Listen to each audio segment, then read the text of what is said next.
খলিফা হওয়ার পরেও অতীতের কথা মনে করতেছে। চিন্তা করে দেখেন, আমরা অনেক সময় অতীত ভুলে যাই, ভবিষ্যতের চিন্তা নাই। বর্তমানে চেয়ার পায়া কি হনুরে, ঠিক না বলেন? এরকম চেয়ার পাওয়ার পরে বর্তমান চেয়ার পাচ্ছে তো কি হনুরে, কেন তোর অতীতের খবর কি, ভবিষ্যতের চিন্তা কি? মুসলমান যারা হবে তাদের ভবিষ্যৎ মসজিদের খাটনি তাদের বাড়ির আঙ্গিনায় চলে আসবে। জোরে কোন কথা ঠিক না? হ্যাঁ, মনে রাখবেন, এটাই হলো আমাদের ভবিষ্যৎ। ওসমান গনি বললেন, ইয়া আমির আল মুমিনিন, আপনার অতীতের খবর কি? ওমর ফারুক বললেন, অতীতে আমি খালার বাড়িতে রাখালি করতাম। কোরআনের আয়াত তেলাওয়াত শুনলে শয়তানকে তাড়ানোর একটা বড় হাতিয়ার হলো তাকবীর দেওয়া, আল্লাহু আকবার। এটা হলো বড় হাতিয়ার। আল্লাহ বলতেছেন, লিয়াবলুয়াকুম আইয়ুকুম আহসানু আমালান ওয়া হুয়াল আজিজুল গফুর। মৃত্যু আর হায়াতকে আল্লাহ সৃষ্টি করেছেন কি জন্যে? তোমাদেরকে পরীক্ষা করার জন্যে। পরীক্ষা, লিয়াবলুয়াকুম, তোমাদের সবাইকে পরীক্ষা করা হবে মৃত্যু আর হায়াত দিয়া। খুব খেয়াল করেন, পরীক্ষা কি করা হবে? পরীক্ষার সাবজেক্ট কি? আহসানু আমালা। আল্লাহ বলেছেন পরীক্ষার সাবজেক্টটা হলো সুন্দর আমল। আপনারা বলেন তো, সুন্দর আমল যদি আমরা করতে চাই, সুন্দর একটা পরিবেশের দরকার আছে না নাই? সুন্দর কথাই যদি আপনারা শুনতে চান, তাহলে এই মাহফিলের সুন্দর একটা পরিবেশ লাগবে না? আপনারা বলেন তো, ধাপের হাটে মানুষ কম হয় না বেশি হয়? ওইখানে কোনো বক্তা ওয়াজ করতে পারবে? কেন পারবে না? পরিবেশ নাই, মানে ওয়াজটা শুনবে কে, সে পরিবেশ নাই। তো ওইদিকে যদি হইচই শোনা যায়, তাহলে ধাপের হাটের মতো হয়ে গেল। এই জন্য একেবারে যখন বক্তার কথা বলতে বলবে তখন বলবেন, আর চুপ করে। আল্লাহ কোরআনে বলেছেন, ওয়াইজা কুরিয়াল কোরআন ফাসতামিউ লাহু আনসিতু লাআল্লাকুম তুরহামুন।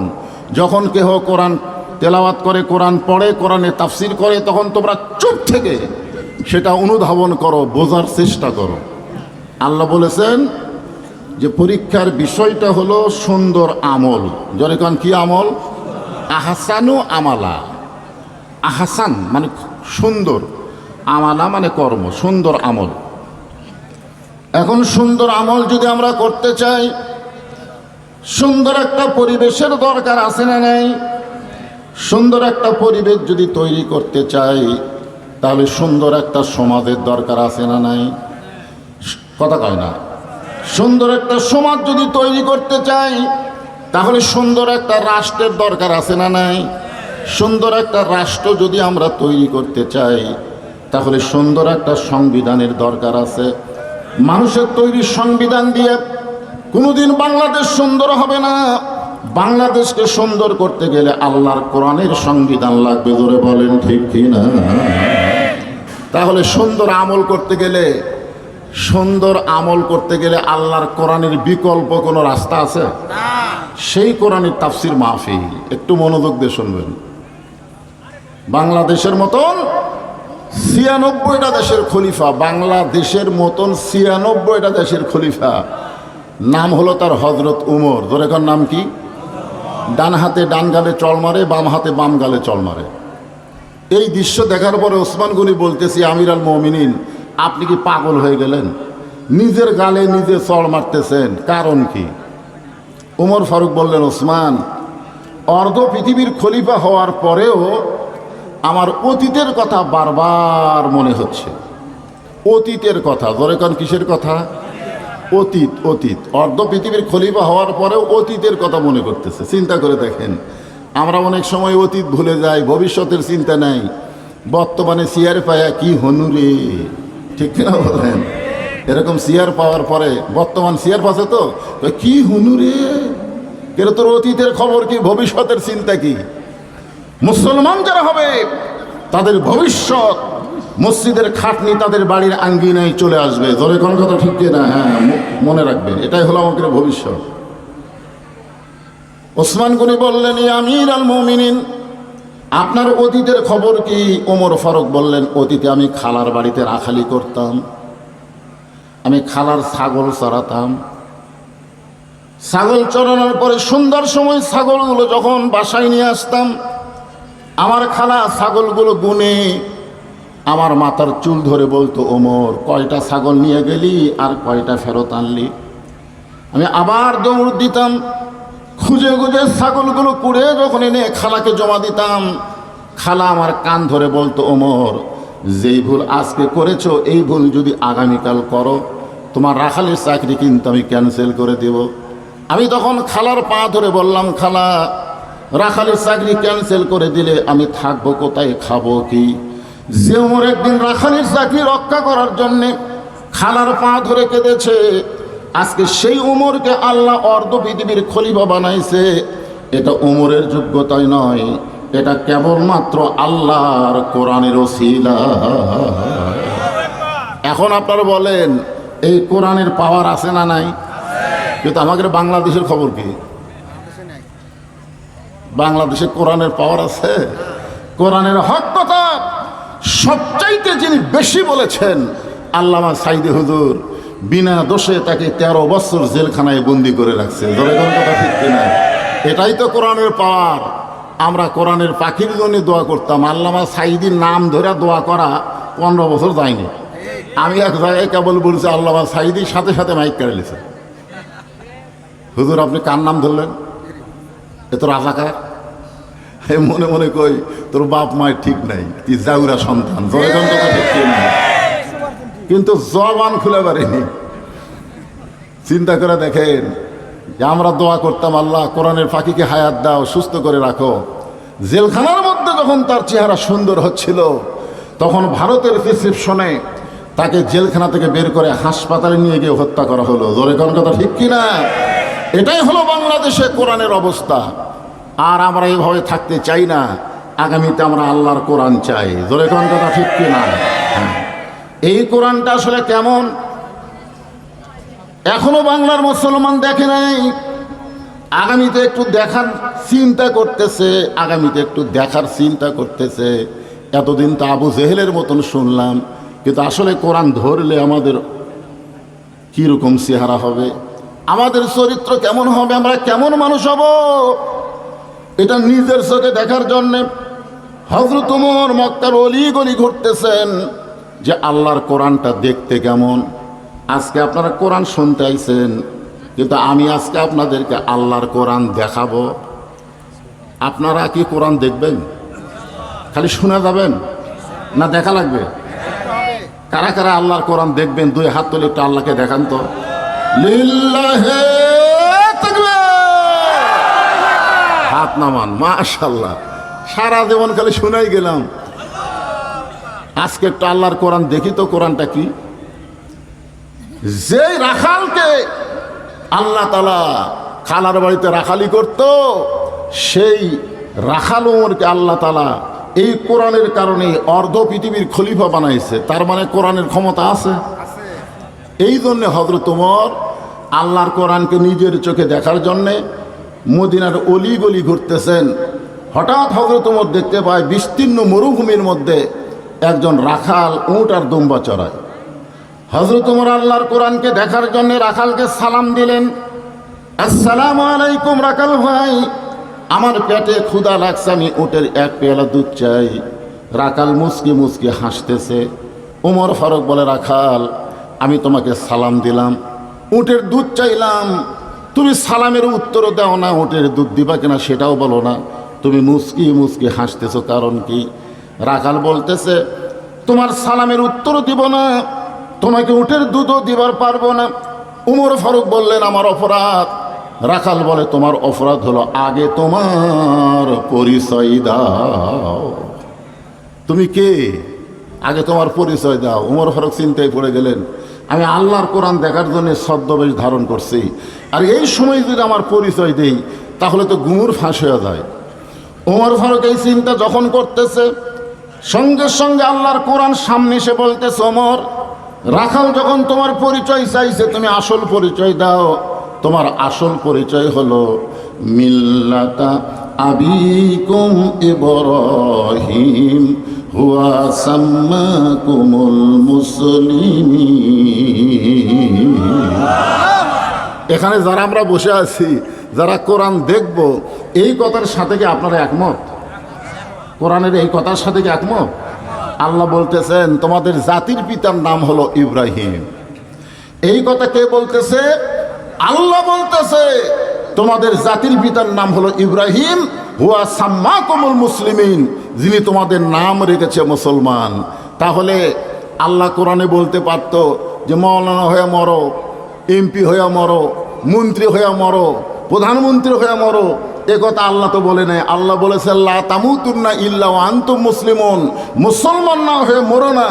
এর মানে বোঝা গেল আমাদের পরিচয় হলো আমরা মুসলমান। জোরে বলেন আমরা কি?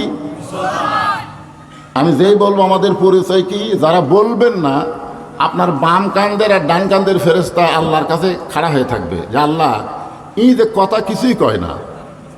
তা আল্লাহ বলতে যে বক্তা যখন পরিচয় জানবার চাইলো মুসলমান, যারা মুসলমান শব্দ উচ্চারণ করেনি, ওই আসলে মুসলমানের মধ্যে মুনাফিক, ধানের মধ্যে ধানিয়া ঘাস। জোরে কোন কথা ঠিক কি না?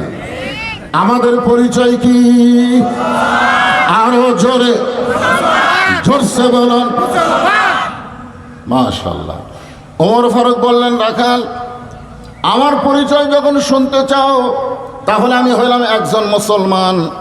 রাখাল মুস্কি মুস্কি হাসে আর বলে আসল না নকল? মারাত্মক কথা। উমর ফারুককে রাখাল বলতেছে আসল না নকল? মুসলমান তো কইলে, কিন্তু এই যে মুসলমান, তুমি আসল না নকল? উমর ফারুক বলে মুসলমান তো মুসলমানই, এর মধ্যে আসল নকল কি? রাখাল বলতেছে আসল মুসলমান যারা হবে তারা চাওয়ার ব্যাপারে সতর্ক থাকবে, জীবন গেলেও তারা আল্লাহ ছাড়া অন্য কারো কাছে চাইবে না। ধরে কোন কথা ঠিক কি না? এরকম মুসলমানকে আমরা দেখিনি। উকিল এসে বলতেছে আপনি একটা দলের আমির, আপনার ফাঁসি হবে, আপনি যদি বাঁচতে চান তাহলে রাষ্ট্রপতির কাছে একটা দরখাস্ত লেখেন, রাষ্ট্রপতি দয়া করে যদি আপনাকে মাফ করে দেয় তাহলে আপনার ফাঁসির দণ্ড মওকুফ হয়ে যাবে। আসল মুসলমান মুচকি মুচকি হাসে। উকিল বলে হাসেন কেন? বলে হাসার কারণ হলো আমি আমার জীবনে 3টা রাষ্ট্রপতিকে ক্ষমতা থাকা অবস্থায় মরা দেখছি। কয়টা? 3টা রাষ্ট্রপতিকে ক্ষমতার থাকা অবস্থায় মরা দেখছি। একটা হলো শেখ মুজিবুর রহমান, একটা হলো জিয়াউর রহমান, একটা হলো জিল্লুর রহমান। যারা ক্ষমতার থাকতে নিজেরাই মরে যায়, কোন মুসলমান জীবন গেলেও তাদের কাছে প্রাণ ভিক্ষা চায় না। ধরে কোন কথা ঠিক কিনা? ইয়্যাকা না'বুদু ওয়া ইয়্যাকা নাস্তাইন। আমরা গোলামি করি কার? তাহলে সাহায্য চাই কার কাছে? আল্লাহ ছাড়া কোনো বাবার কাছে? দয়াল বাবা খালি কয় না, দুসরা থেকে গাড়ি যায় না। আমার দয়াল বাবার দরবারেতে কেউ ফিরে না খালি হাতে।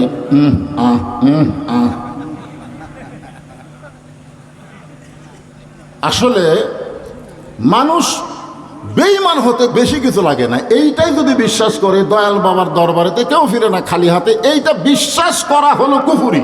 জোরে কোন কথা ঠিক কি না? বরং কি বলা লাগবে? আমার দয়ার আল্লাহর দরবারেতে কেউ ফিরে না খালি হাতে। আল্লাহ আল্লাহ আল্লাহ লা ইলাহা ইল্লাল্লাহু মুহাম্মাদুর রাসূলুল্লাহ সাল্লাল্লাহু আলাইহি সাল্লাম। আচ্ছা মাইকত কি তুমি ইকো দিছো বাবা? ইকো দিছো? ইকোটা বন্ধ করে দাও তো, সাউন্ড চেঞ্জ করে কেন? ওমর ফারুক বলে রাখাল মুসলমান তো মুসলমানের মধ্যে আসল নকল কি? রাখাল বলতেছে তুমি যদি আসল মুসলমান হও তাহলে তুমি দুধ চাইছো কার কাছে? যেই বলছে তুমি দুধ চাইছো কার কাছে, ওমর ফারুক চমকে উঠে বলে আল্লাহর কোরআন যখন দুনিয়াতে চালু থাকে, উমর যদি ভুল করে একটা রাখাল পর্যন্ত সেই ভুল ধরবার পারে। আপনাদের মণ্ডলপাড়া মসজিদে আল্লাহর কোরআন চালু আছে, আছে না নাই? আল্লাহর কোরআন চালু থাকার কারণে ইমাম যদি আসরের 3 রাকাত নামাজে বসে, সাধারণ একজন অটো ভ্যানওয়ালা 4 রাকাতে নামাজ পড়তেছে, ওই আল্লাহু আকবার আল্লাহু আকবার কি কন? কয়বার বৈঠক হয়? 2 রাকাতের পরে একটা, 4 রাকাতের পরে একটা, কিন্তু ইমাম বসেছে কয় রাকাত পর? 3 রাকাত পরে বসেছে, সামনে কাতারের মুসল্লি করে কোনো খেয়াল নাই। ওই 4 নম্বর কাতার থেকে আল্লাহু আকবার কইছে। ইমাম মনে মনে বলতেছে, তুই যতই লোকমা দে আমি উঠব না, আমি 41 সালের আগে উঠব না। এই মনে করে ইমাম যদি বসেই থাকে স্বৈরাচারী হয়ে, আপনারা বলেন তো মসজিদের মুসল্লি ইমামের পক্ষে না ভ্যানালার পক্ষে যাবে? তার মানে বোঝা গেল মসজিদে ইমামের আইন চলে না, মসজিদে আল্লাহর আইন চলে। আল্লাহর আইন যখন চালু হবে তখন দুনিয়ার কোনো মানুষ ইচ্ছা মতো চলতে পারবে না। জোরে কোন কথা ঠিক কিনা? তুমি যত বড় নেতা হও আর যত বড় খেতা হও। ওমর ফারুক চমকে উঠছে, সর্বনাশ। আল্লাহর কোরআন যখন চালু থাকে, ওমর যদি ভুল করে রাখাল পর্যন্ত ভুলটা ধরতে পারে। ওমর ফারুক চোখের পানি বের করে বলতে, রাখাল ভাই আসলে চাওয়ার ব্যাপারে আমার ভুল হয়ে গেছে। রাখাল বলতেছে, ভুলটা যখন স্বীকার করছো তাহলে আল্লাহ তোমাকে তওবা করার সুযোগ দিয়েছে। কিখন যেই দলের মেম্বার থেকে চেয়ারম্যান থেকে এমপি মন্ত্রী পর্যন্ত সবাই পলায়া যায়, এমনকি জাতীয় মসজিদের খতিব পর্যন্ত পলায়। এতদিন পর্যন্ত আমরা সেই দল করে ভুল করছি, ভুল করেছি, সেখান থেকে ফিরে আসার রাস্তা আছে না নাই? জোরে কোন আছে না নাই? ওই দল যারা করেন তারা ভুল স্বীকার করেন যে আল্লাহ আমরা ভুল করছি। যে নেতাকে বলেছি আমার নেতার চরিত্র ফুলের মতন পবিত্র, নামাজ পড়েনি এক ওয়াক্ত, আজকে ঠেলাত পড়ে সেই নেতা ভুলে গেল। আমরা এখন করি কি? আমরা এখন ভুল স্বীকার করে আমরা তওবা করব। তওবা শব্দের অর্থ হলো ফিরে আসা। রাখাল বলতেছে পথিক ওমর ফারুককে বলতেছে, ভুলটা যখন স্বীকার করেছো তাহলে আল্লাহ তোমাকে তওবা করার সুযোগ দিয়েছে। ওমর ফারুক বলে, রাখাল ভাই তাহলে আমি তওবা করতেছি। রাখাল বলে, তুমি মূর্খ মানুষ, তুমি তওবা কেমনি করবা? ওমর ফারুক বলে, আমি মূর্খ তোমার কে কইছে? বলে, চাওয়ার ব্যাপারে যারা সতর্ক থাকে না তারাই হলো দুনিয়ার সবচাইতে বড় মূর্খ। বরং আমি তওবা করাই, তুমি আমার সঙ্গে তওবা পড়ো। এবার রাখাল হযরত ওমরকে তওবা পড়াচ্ছেন, আমার সঙ্গে সবাই পড়েন আস্তাগফিরুল্লাহ। আচ্ছা, তওবা করতে কি কোনো সমস্যা আছে? সবাই, আল্লাহ রাসূল দিনে রাতে 70 বার তওবা করতেন। এই জন্য সকলে পড়েন আস্তাগফিরুল্লাহ রব্বি মিন কুল্লি জামবি ওয়া তুবু ইলাইহি লা হাওলা ওয়ালা কুওয়াতা ইল্লা বিল্লাহিল আলিয়্যিল আযীম। ওমর ফারুক তওবা করার পরে বলতেছে, ও রাখাল ভাই, আল্লাহর হস্তে উটের 1 পেয়ালা দুধ দাও, যেই দুধটা পান করে আমি ক্ষুধা তৃষ্ণা নিবারণ করতে চাই। রাখাল মুচকি মুচকি হাসে। ওমর ফারুক বলে, রাখাল আল্লাহর হস্তে উটের 1 পেয়ালা দুধ চাইলাম, এরপরেও তুমি মুচকি মুচকি হাসো। রাখাল বলতেছে, তওবা করার পরে তুমি আবার মুনাফিকি করলে। যেই বলছে তওবা করার পরে তুমি মুনাফিকি করলে, ওমর ফারুকের চেহারা রক্তের মতন লাল হয়ে গেছে। কারণ আল্লাহ রাসূল বলেছেন কাফেররা থাকবে জাহান্নামের উপরে আর মুনাফিক থাকবে, কোরআনেও আল্লাহ বলেছেন জাহান্নামের নিচে, সর্বনিচে থাকবে কে? মুনাফিক। সাহাবীরা বললেন, হুজুর এ বদমাইশ মুনাফিক কোন দল থেকে বের হবে? আল্লাহ রাসূল বললেন, ইহুদি খ্রিস্টান হিন্দু বৌদ্ধ থেকে মুনাফিকের তৈরি হবে না, মুনাফিকের আবাদ হবে মুসলমানের ভিতরে। আজকে যারা মানুষের তৈরি আইন মানতে চায়, আল্লাহর আইন সম্পর্কে কথা বললে তাদের কলজার মধ্যে চুলকায়, এরাই মুনাফিক। জোরে বলেন কথা ঠিক না? এরাই মুনাফিক। যে তুমি মুসলমান দাবি করবা আর তুমি আল্লাহর আইন মানবা না, শুনবাও না। আল্লাহ আইনের কথা বললে হুজুর তো শুরু করছে, কি শুরু করছে? একটু মনোযোগ দেন। ওমর ফারুক রাখাল বলতেছে, তওবা করার পরে তুমি আবার মুনাফিকি করলে। সঙ্গে সঙ্গে ওমর ফারুকের চেহারা রক্তের মতন লাল করে বলতেছে, রাখাল মুখে যা আসে তা বলতে পারো না, আমার মধ্যে মুনাফিকের কি দেখলে? রাখাল বলতেছে, লিমা তাকুলু মা লা তাফআলু। তোমার মুখের সাথে মনের মিল নাই, তোমার মুখের সাথে মনের মিল নাই। তুমি সত্যি করে বলো তো, আমি কি উটের মালিক? আমি যদি উটের মালিক হই তুমি আমাকে রাখাল বললা কেন? আর যখনই তুমি আমাকে রাখাল বলে সম্বোধন করতেছ তখন তোমার মন বলতেছে আমি উটের মালিক না। আর মালিককে বাদ দিয়ে রাখালের কাছে কেউ যদি আল্লাহর হস্তেও চায়, রাখাল দিবার পারবে? এটা বহু মাহফিলে বলেছি, এটা আমার জীবনে হয়েছে। আমার জীবনেই টেস্ট থেকে নামছি, ইতিমধ্যে এক লোক দৌড়ে এসে হাতের মধ্যে 100 টাকার কসকসা লোড দিয়ে বলে, হুজুর দোয়া করেন। তো টাকা পকেটে থুয়ে বললাম, বাবা কিসের দোয়া? বলে, আমার বইয়ের পেটে একটা বাচ্চা আইছে, আপনি দোয়া করেন আল্লাহ যেন পুত্র সন্তান দেয়। তখন আমি চোখ বন্ধ করে চিন্তা করি, আমি 3 মেয়ের বাপ, আমি নিজেই 3 মেয়ের বাপ, আমার দোয়া দিয়ে যদি পুত্র সন্তান হতো তাহলে আমার বইয়ের পেটে আল্লাহ একটা দিত। তখন পকেট থেকে 200 টাকা বের করে দিলাম। হুজুর, আমি তো টাকা চাইনি, আমি দোয়া চাইছি। বললাম, পাগল, তুই আমার চিনিস না, আমি 3 মেয়ের বাপ।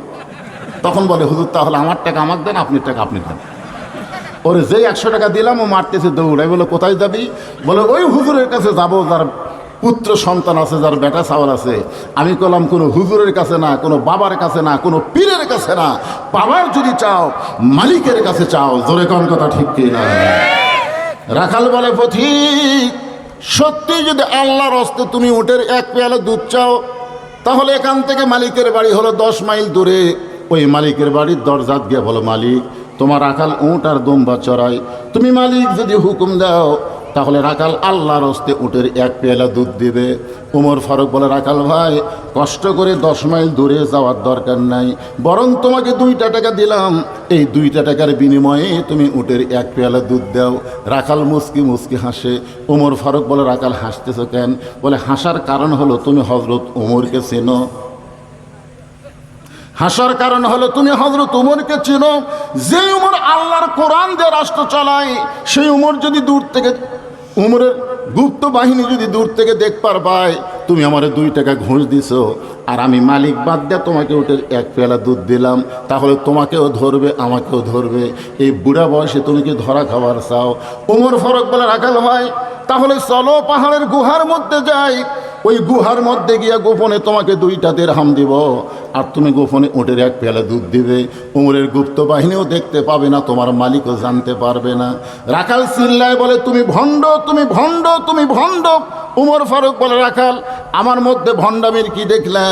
রাখাল বলে, পথিক, উমরের গুপ্ত বাহিনী যেখানে দেখতে পায় না, আমার মালিক যেখানে জানতে পারে না, রাখালের আল্লাহ সেখানে দেখতে পায়। সঙ্গে সঙ্গে উমর ফারুক মারছে দৌড়। এক দৌড়ে পাহাড়ের পাদদেশে গিয়া জায়নামাজ বিছায় 2 রাকাত সালাত শুকুর নামাজ পড়ে বলতেছে, আল্লাহ, তোমার কোরআন এত সুন্দর, তোমার কোরআন এত সুন্দর। তোমার কোরআন যখন দুনিয়াতে চালু হয়ে যায় তখন কেউ না দেখলো আল্লাহ দেখে, এই বিশ্বাস মুসলমানের কলিজায়। বর্তমানে আমাদের বাংলাদেশে এই বিশ্বাস যাদের কলিজায় নাই তারা নামে মুসলমান কিন্তু কামে মুসলমান না। কেউ না দেখলো আল্লাহ দেখে, এই বিশ্বাস করলে বাংলাদেশের কোনো যুবক অশ্লীল ভিডিও দেখতে পারবে না। জোরে কোন কথা ঠিক কিনা? কারণ দেখবার গেলেই তার ইমান তাকে বলবে, তুই যে খারাপ ভিডিও দেখতেছিস, তুই মনে করছিস সবাই ঘুমাইছে, কিন্তু আল্লাহ ঘুমাই নাই। তোর কান্দের ফেরেশতা কিন্তু সব কিছু লিখতেছে। জোরে কোন কথা ঠিক কিনা?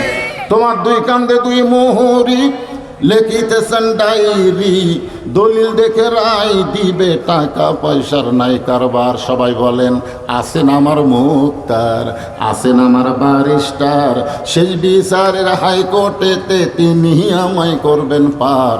আমি পাপী, তিনি জামিনদার, পারাপারে থাকলে তারা, সঙ্গে নিও গাড়ি ভাড়া। এই গান গাইলে গুনাহ হবে নাকি?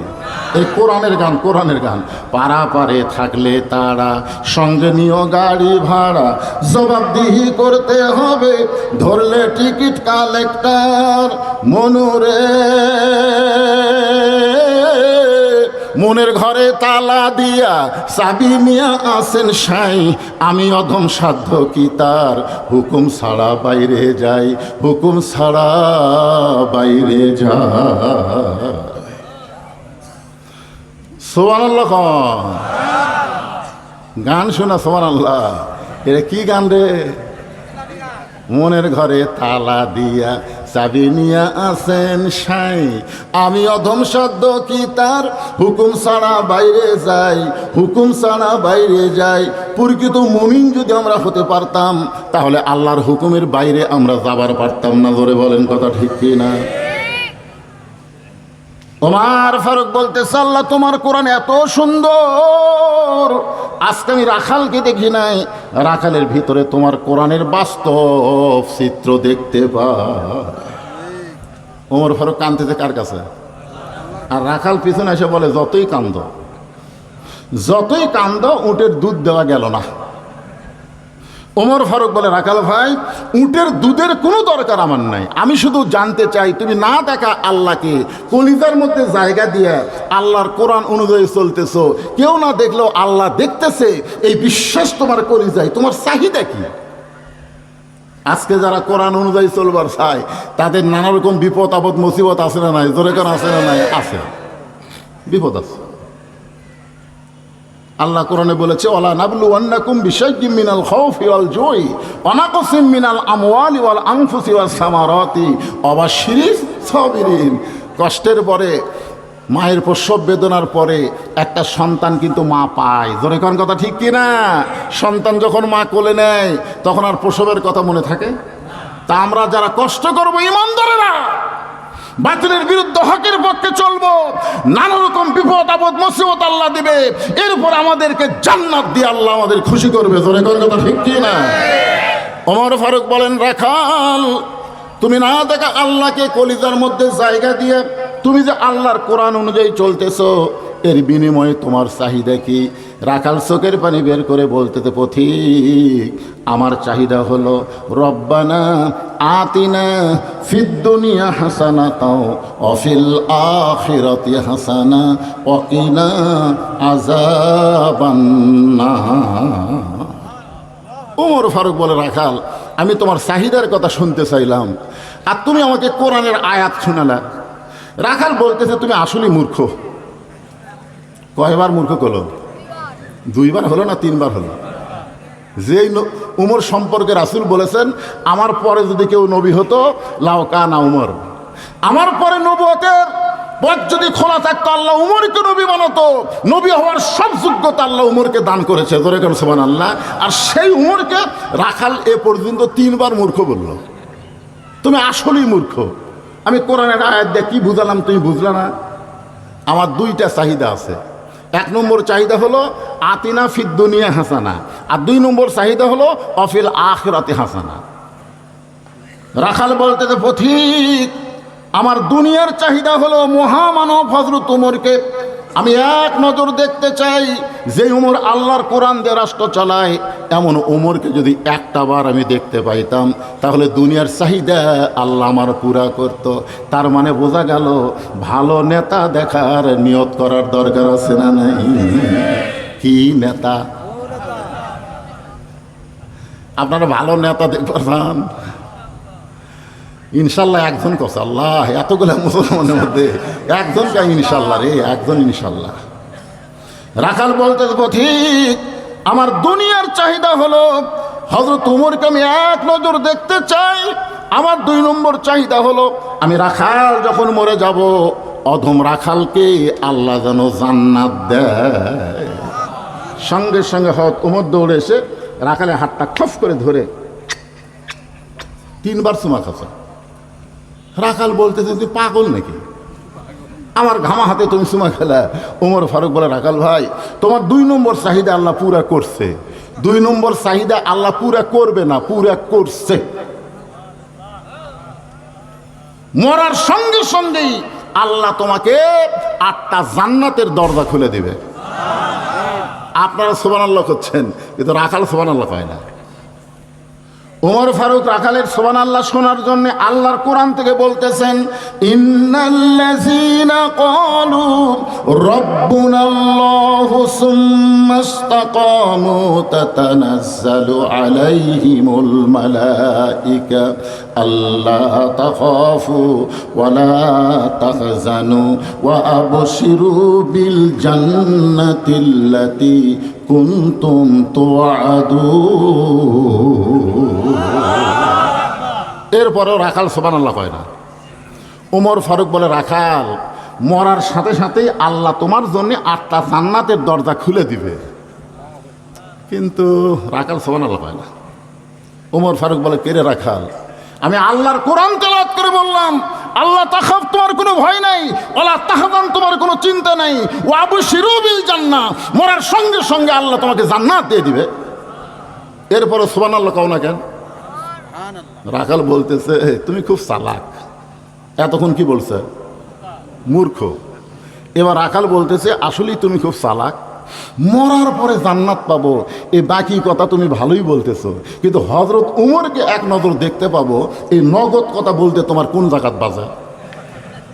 টাকা দিল 10 বেশ তো ফসা ফস, টাকা দিল 20 বেশ তো দিয়ে দিস, এরকম দোয়া করা খুবই সহজ। মরার পরে জান্নাত, এই দোয়া করা খুবই সহজ। রাখাল বলে মরার পরে জান্নাত পাবো, এই বাকি কথা তুমি বললে, কিন্তু হযরত উমরকে এক নজর দেখতে পাবো, এই নগদ কথা বলতে তোমার কোন জায়গাত বাজে? উমর ফারুকের চোখ দিয়ে দর দর করে পানি পড়তেছে। আমি যে উমর, এই কথা রাখালকে কেমনে বলবো? যে রাখাল আমাকে তওবা পড়াইছে, যেই রাখাল আমাকে মুনাফিক কইছে, যে রাখাল আমাকে ভণ্ড কইছে, এখন যদি বলি আমি উমর, বলাও সারা, রাখাল হার্ট ফেল করে মরাও সারা। যে উমর রাস্তাতে গেলে শয়তান কয়দিন যায় না, আর সেই রাখালকে তওবা পড়াইছে। জোরে কোন কি পড়াইছে? সেই রাখালকে মুনাফিক কইছে, ভণ্ড কইছে। এখন যদি বলে রাখাল তুমি যেই ওমরকে দেখতে চাও, আমি হলাম সেই ওমর, বলাও সারা, রাখালের আর দেখা লাগবে না, রাখাল হার্ট ফেল করে মরাও সারা। উমর ফারুক চিন্তাত পড়ে গেলেন, আমি যে ওমর, এইটা রাখালকে কেমনে বলবো? এমন সময় আল্লাহর কোরআন সামনে এসে বলতেছে, ওমর তুমি যদি ডাইরেক্ট বলবার না পারো, উদু ইলা সাবিলি রব্বিকা বিল হিকমাহ। জোরে কান সুবহানাল্লাহ। ওমর ফারুক বললেন, রাখাল সত্যি যদি হযরত উমরকে দেখতে চাও, তাহলে তোমাকে ফজরের নামাজ সামনে কাতারে আদায় করা লাগবে। ফজরের নামাজ যদি সামনে কাতারে আদায় করো, মেহরাবের দিকে লক্ষ্য করে দেখবা যেই মানুষটা ইমামতি করতেছে, ওই মানুষটি হলেন হযরত উমর। সুবহানাল্লাহ। দুই একজন বলেন, কি বুঝলেন? কি বুঝলেন? যত বড় নেতা হবেন, তত বড় মসজিদের ইমাম হওয়া লাগবে। জোরে কোন কথা ঠিক কিনা?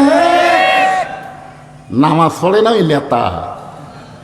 ছোটবেলায় দেখতাম কারেন্ট ছিল না, এই হারকিন মোছা লাগতো। সন্ধ্যার সময় মা বোনেরা পুরানো কাপড় দিয়ে হারকিন মুছতো।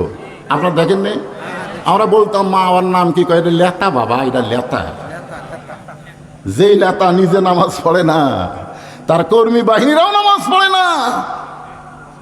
ওমর ফারুক বলতেছেন, রাখাল সত্যিই যদি উমরকে দেখতে চাও, তাহলে ফজরের নামাজ তোমাকে সামনে কাতারে আদায় করা লাগবে। ফজর যদি সামনে কাতারে আদায় করো, মেহরাবের মধ্যে দেখবা যে মানুষটা ইমামতি করতেছে, ওই মানুষটি হলেন হযরত ওমর। রাখাল ছোট বাচ্চার মতন কাঁদতেছে। ওমর ফারুক বলে, রাখাল কান্দার কারণ কি? রাখাল বলতেছে, আমি বারান্দাত নামাজ পড়ি, আমি বারান্দায় নামাজ পড়ে আমি মসজিদের ভিতরে ঢোকার সাহস পাই না, কারণ মসজিদের মধ্যে দামি দামি সাহাবী থাকে। ওই দামি দামি সাহাবীর মধ্যে আমি রাখাল কেমনে যাই? ওমর ফারুক বললেন, রাখাল তুমি বারান্দায় নামাজ পড়ো, তুমি কম দামি, আর মসজিদের মধ্যে নামাজ পড়ে তারা দামি। এই কথা তোমাকে কে বুঝাইলো? আল্লাহ কোরআনে বলেছেন, ইন্না আকরামাকুম ইনদাল্লাহি আতকাকুম। ওই ব্যক্তি সবচাইতে দামি হয় যার কলিজার মধ্যে আল্লাহর বেশি ভয়। আমি চেয়ারে বসে ওয়াজ করতেছি, আমি বেশি দামি, আর আপনারা নিচে বসে ওয়াজ শুনতেছেন, আপনারা কম দামি। এটা কখনোই মনে করা যাবে না। অনেক বক্তাকে আল্লাহ তক্তা বানায় জাহান্নাম দিবে, অনেক শ্রোতাকে আল্লাহ বিনা হিসাবে জান্নাত দিয়ে দিবে। জোরে কোন কথা ঠিক? কে দামি? হ্যাঁ, আল্লাহ এখানে মাফ করে দিছে, আমার কাছে কে দামি? ইন্না আকরামাকুম ইনদাল্লাহি আতকাকুম। ওই ব্যক্তি সবচাইতে দামি হয় যার কলিজার মধ্যে আল্লাহর বেশি ভয়। ওমর ফারুক বললেন, রাখাল যদি ওমরকে দেখতে চাও, তাহলে ফজরের নামাজ তোমাকে সামনে কাতার আদায় করা লাগবে। রাখাল বলতেছে, পথিক তাহলে আজকে এশার নামাজের পর আমি আর বাড়িতে যাব না। ওমর ফারুক চমকে বললেন, কেন ভাই? বলে, এশা পরে যদি বাড়িতে যায়, তাহলে ফজর সামনে কাতারে কেমনে পাই? ওমর ফারুক বললেন, রাখাল তুমি কি 5 ওয়াক্ত নামাজ সম্পর্কে জানো? রাখাল বলে, জানি না। কেন? আমি তো জানি। ওমর ফারুক বললেন, তাহলে বলো তো, আসর মাগরিব এশা তাড়াতাড়ি, আর এশা থেকে ফজর, ফজর থেকে জোহর দেরি, কারণ কি? দেখবেন 3 ওয়াক্ত নামাজ কি তাড়াতাড়ি, বুঝতে পারেননি? আসর পড়ার কিছুক্ষণ পরেই, মাগরিব পড়ার কিছুক্ষণ পরেই, কিন্তু এশা থেকে ফজর লম্বা সময়, আবার ফজর থেকে জোহর লম্বা সময়। বলো তো এই 2 ওয়াক্ত নামাজ লম্বা কেন? রাখাল বলতে, আমি তো জানি না। ওমর ফারুক বলতে পারে, তাহলে তুই না বড় মূর্খ রে, এ কথা বলতে পারে কি পারে না? কিন্তু নেতা নেতাকে রাগ কন্ট্রোল করা লাগবে। নেতা সাধারণ মানুষের মতন হলে হবে না ভাইজান। এটা নেতা আদর্শ হচ্ছে মুহাম্মাদুর রাসূলুল্লাহ, লাকাদ কানা লাকুম ফি রাসূলিল্লাহি উসওয়াতুন হাসানা। ওমর ফারুক বললেন, রাখাল তাহলে শোনো, ফজর থেকে জোহর আল্লাহ লম্বা সময় দিছে, এই লম্বা সময়ের মধ্যে তুমি রাখালি করবা। কেউ ব্যবসা বাণিজ্য করবে, কেউ খেতে খামারে কাজকাম করবে, কেউ চাকরি বাকরি করবে। এগুলা কাজকাম করতে গিয়া তার দেহের যে ক্ষয় হবে, এশা থেকে ফজর আল্লাহ লম্বা সময় দিছে, এই লম্বা সময়ের মধ্যে ঘুম পারলে আল্লাহ ঘুমের মাধ্যমে ওই ক্ষয়টা পুরা করে দিবে। তাহলে তুমি যে এশা থেকে ফজর সামনে কাতারে ধরবার চাও, যদি তোমার চোখে ঘুম ধরে, রাখাল বলতে ঘুম যদি ধরে মসজিদের কোনায় ঘুমাইয়া যাব। ওমর ফারুক বললেন, মসজিদের ভিতরে ঘুমানোর দলিল দাও। তুমি যে মসজিদের মধ্যে ঘুম পাড়বা তার একটা দলিল থাকা লাগবে না? কথা কেন, একটা দলিল থাকা লাগবে না? ঘুম পাড়া তো দূরের কথা, জোহরের নামাজ পড়ে সবাই চলে গেছে, ওরা তিনজন চার ফ্যান দিয়ে গল্প করতেছে, এক আধ ঘন্টা হয়, গল্প শেষ হয় না। আলু তো স্টোরের থনো বাড়ি, আলুর দাম যে কমে গেল, সামনে আর আলু আবাদ করবো না, এরকম দুঃখের গল্প করতেছে। এক আধ ঘন্টা হলে তিনজন, ফ্যান চলতেছে কয়টা? চারটা। তো কান্দের ফেরেশতা বলতেছে, আল্লাহ সবাই নামাজ পড়ে বাড়িতে গেল, এরা তিনজন যে ধারে গল্প করতেছে, এরকে মাথার উপর যে ফ্যান ঘুরতেছে, এর খবর কি? আল্লাহ বলতেছে, এই গল্প করার সময় এদের মাথার উপর যে ফ্যান ঘুরলো, এই ফ্যানের কারেন্টের বিল এই তিনজন আলাদাভাবে না দেওয়া পর্যন্ত এরা জান্নাতে যাওয়ার পারবে না। কারণ মসজিদ ওর বাপের ঘর না, ইচ্ছা মতো গল্প মারবি। ধরে কোন কথা ঠিক কি না? মসজিদ কি তোমার বাপের ঘর? ইচ্ছা মতো গল্প করার কোনো সুযোগ মসজিদে। যদি মসজিদে কিছুক্ষণ থাকতে চাও তাহলে আল্লাহর জিকির আজকার তাসবিহ তাহলিল করা লাগবে। তারপরও আল্লাহ বলেছেন, ফাইজা কুদিয়াতিস সালাহ ফান্তাশিরু ফিল আরদ।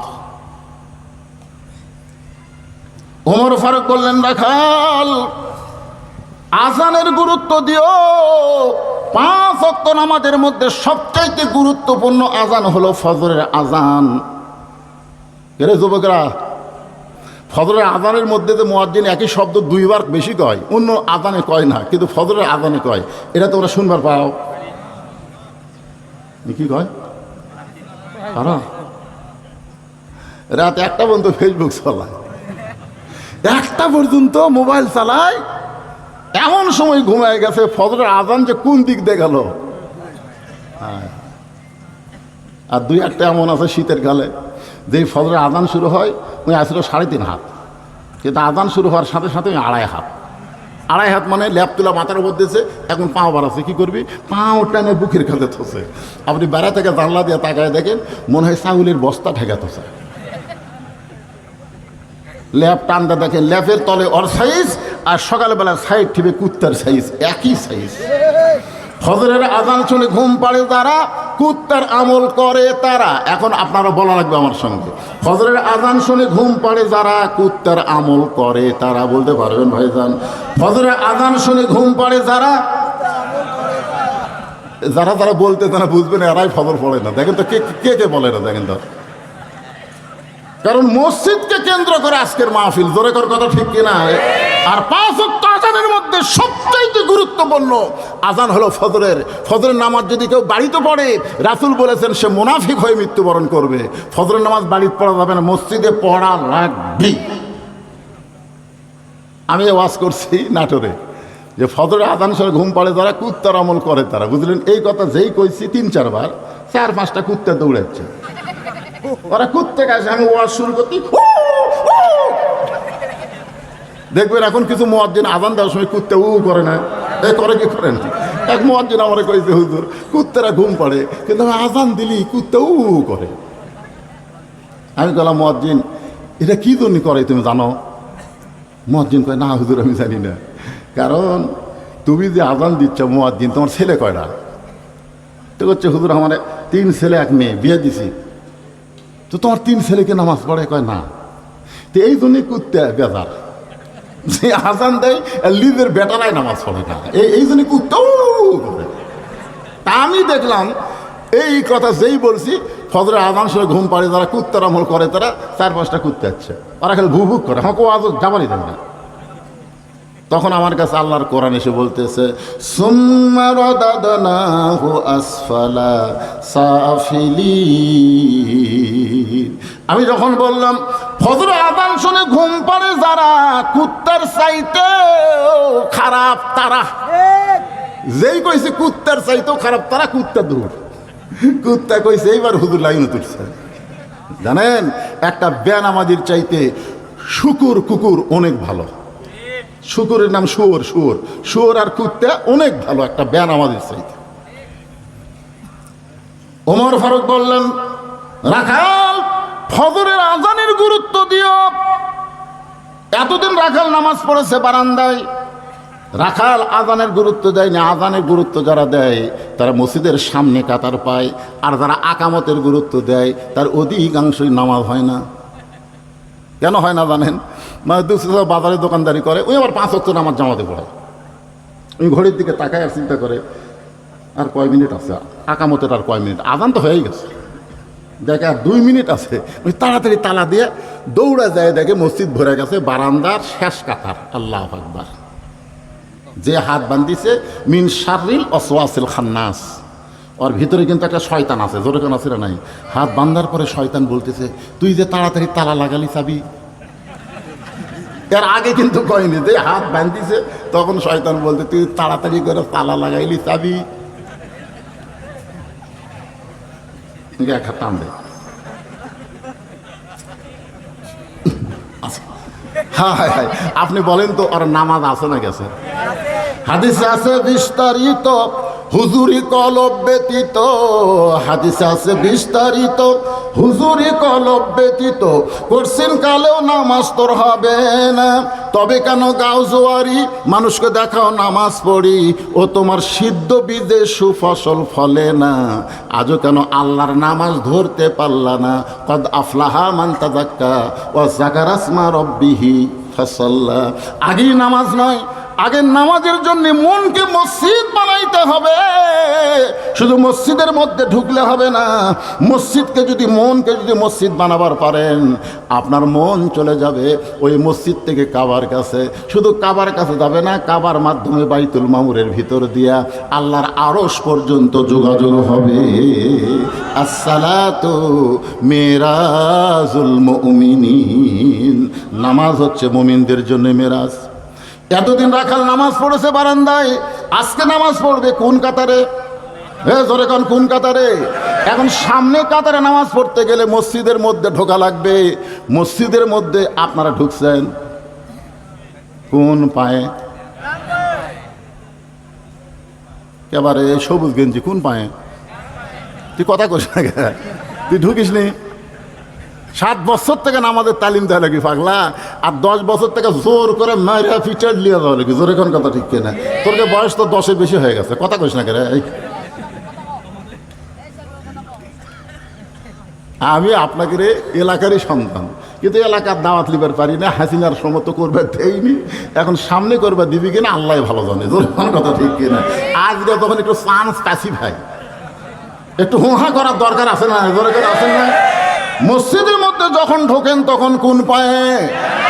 ডান পায়ে কেন ঢোকেন? কোনোদিন কোনো মৌলানাকে বলছেন যে হুজুর আমরা ডান পায়ে কেন ঢুকি? ডান পায়ে ঢোকার উপকারিতা কি? আমরা কোনোদিনও বলি নাই। কেন ঢোকেন ডান পায়ে জানেন? কথা কয় না, না জানলে কবেন জানি না, ঝাঁকি দেখুন। জানেন মসজিদ কার ঘর? হাসরের ময়দানে আল্লাহ তাআলা যাদের আমল নামা ডান হাতে দিবে তারা বিনা হিসাবে জান্নাতে যাবে। তাহলে মসজিদের মধ্যে যখন ঢুকতেছেন তখন আপনি বিশ্বাস করলেন মসজিদ আল্লাহর, আল্লাহ হলো ডানপন্থী। আর যখন মসজিদ থেকে বের হবেন তখন কি? বাম পাও। বাম পাও মানে দুনিয়ার আইন যারা মানবার চায়, দুনিয়ার আইন দিয়ে যারা রাজনীতি করে, এরা হলো সবাই বামপন্থী। ঢোকার সময় একটা দোয়া পড়েন, দোয়া পড়েন না ভাইজান? যখন করোনা ছিল তখন এই দোয়া পড়ছেন। এই যখন করোনা ছিল দেখি আমার মাদ্রাসার মসজিদে এক লোক মুখত মাস্ক দিয়ে ওই মসজিদে ঢুকতেছে। তা আমি বললাম কে ভাই, একজন মোবাইল করলে একটা মেয়ে মানুষ করে দেয়, আপনারা যখন ঘর থেকে বাইরে যাবেন তখন মুখে মাস্ক পরবেন। তা আপনি ঘর ঢুকতে মাস্ক পরতেছেন কেন? নিজের ঘরত কোনোদিন মাস্ক পরেন কেন না? তাহলে আল্লাহর ঘরে ঢুকতে মুখত মাস্ক কেন? হুজুর ভয়, হুজুর ভয়। আরে পাগলা, আপনি যে দোয়া পড়তেছেন আল্লাহুম্মা ফতাহলি আবওয়াবা রহমাতিক, আবওয়াবা এটা কিসের দরজা? এটা গজবের দরজা না রহমতের দরজা? করোনা কি? করোনা রহমত? করোনা হলো গজব। আর আপনি যখন মসজিদে ঢুকতেছেন এটা হলো রহমতের জায়গা। রাখাল এতদিন বারান্দায় নামাজ পড়েছে, আজকে ডান পায়ে মসজিদের মধ্যে দোয়া পড়ে ঢুকে সামনে কাতারে যাবার চাই। যেই রাখাল সামনে কাতারে যাবার চাই, প্রত্যেকটা সাহাবী নড়ে সরে রাখালকে যাওয়ার রাস্তা করে দেয়। রাখাল কয় মনে মনে, ভাবলাম কি আর দেখতেছি কি? আমি মনে মনে চিন্তা করলাম মসজিদের মধ্যে দামি দামি সাহাবী, কিন্তু ভিতরে ঢুকে দেখতেছি আমিও যা এরাও তাই। এটা ভিতরে না ঢুকলে বোঝা যাবে। আল্লাহর কোরআনের ভিতরে আসেন, ইসলামের ভিতরে আসেন, তখন দেখবেন আওয়ামী লীগ, বিএনপি, জাতীয় পার্টি, জামাত, তাবলিগ, পীর